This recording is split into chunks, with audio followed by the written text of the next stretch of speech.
نحمدہ ونصلی علی رسولہ الکریم بسم اللہ الرحمن الرحیم۔ جتنے غریب گھر ہیں اجالوں سے دور دور، اتنی ہی روشنی میں ستاروں سے چھین لوں۔ جتنے غریب تن ہیں بے نیاز چادروں سے بے نیاز، اتنی ہی چادریں میں مزاروں سے چھین لوں۔ اتنی تو جرتیں ہوں میری کم سے کم بلند، شاہوں کے تاج فقط اشاروں سے چھین لوں۔ جناب صدر اور معزز سامعین، آج میرا موضوع اظہار سخن کرپشن نام ہے، جس کا سبب ہے میرے زوال کا اظہار ندامت ہی تو ہے کہ نہ ہم اپنے من میں ڈوب پائے، نہ زندگی کا سوراخ پا سکے۔ ارے زیر بحث موضوع دراصل ایک پکار ہے سوچ بچار کی، احتساب کی اور صحیح لاہے عمل کے انتخاب کی۔ یہ ایک گہرا طنز ہے عصر حاضر پر اور دعوت غور و فکر ہے ہمارے لیے کہ صحراؤں سے اٹھ کر زمانہ وقت تھامنے والوں کے لیے آج زوال کیوں؟ خودی میں ڈوبنے والوں کے ہاتھوں میں آج کاسہ گدائی کیوں؟ جناب والا، آج مجھے کہنے دیجئے کہ حالات یہ ناسازگاری، انسان کے علم پہ زاری، مولد و منشا سے دوری، غربت کی زنجوری، سینے میں کھٹکتی پھانسیں، حالات کی اکھڑی سانسیں، یہ دل پر چلتے بال، یہ سر پر کھٹکتی کمان، یہ اخبار کی ریشہ دوانیاں،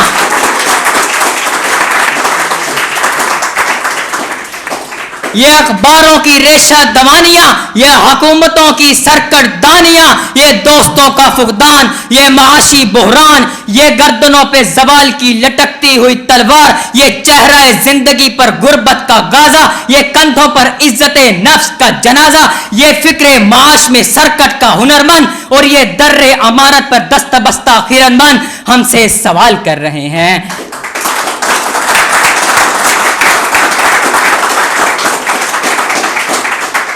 اے وطن، یہ تیرا اترا ہوا چہرہ کیوں ہے؟ حرف و بام و شبستہ میں اندھیرا کیوں ہے؟ درد پلکوں سے لہو بن کر جھلکتا کیوں ہے؟ ایک ایک سانس پر تنقید کا پہرا کیوں ہے؟ ایک ایک سانس پر تنقید کا پہرا کیوں ہے؟ جناب والا، کرپشن صرف رشوت کا نام نہیں، بلکہ اپنے عہد اور اعتماد کا توڑنا، مالی یا مادی معاملات کے ضابطوں کے خلاف ورزی، ذاتی یا دنیاوی مطلب نکالنے کے لیے کسی کا مقدس نام کو استعمال کرنا بھی کرپشن ہے۔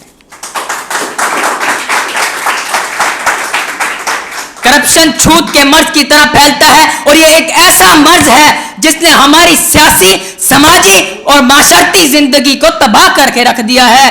قحط الرجال بڑھتا چلا جا رہا ہے، تہذیب و تمدن کے پیمانے ٹوٹ پھوٹ کا شکار وقت کی ناقدری کا گلہ کر رہے ہیں۔ ہم زوال کی آخری حدوں کے بھی آخر تک پہنچ چکے ہیں، کیونکہ کرپشن ہمارا شعار بن چکی ہے۔ ہم زمانہ حال سے پکار کر کہتے رہے سے نو ٹو کرپشن، مگر حالت یہ ہے کہ وہ بیرون ممالک جو اس برائی میں رسوائے سرے بازار ہیں، ان میں ہمارا نمایاں مقام ہے۔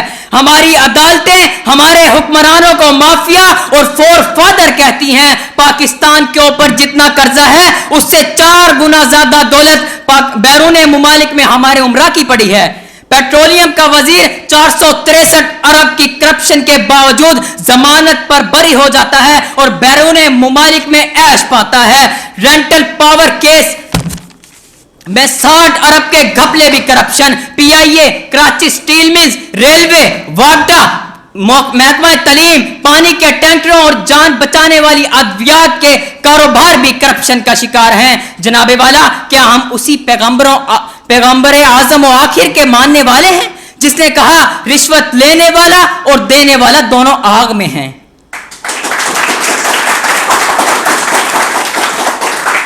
آج ہر شخص اس ایسے بے نیاز دکھائی دیتا ہے، ہر شخص اس کاروبار میں ننگا دکھائی دیتا ہے، چپڑاسی سے صدر تک، کلرک سے گورنر تک، ہر شخص اس میں ملوث ہے۔ ہر کوئی شخص اس کاروبار میں اگر کوئی شخص اس کاروبار میں بے نیاز ہے تو وہ یقیناً اس دور کا ولی ہے، چونکہ یہاں ایمان کا سودا ہوتا ہے اور ضمیر بکتے ہیں، یہاں تہذیب بکتی ہے، یہاں فرمان بکتے ہیں، ذرا تم تام تو رکھو، یہاں ایمان بکتے ہیں، یہاں ایمان بکتے ہیں۔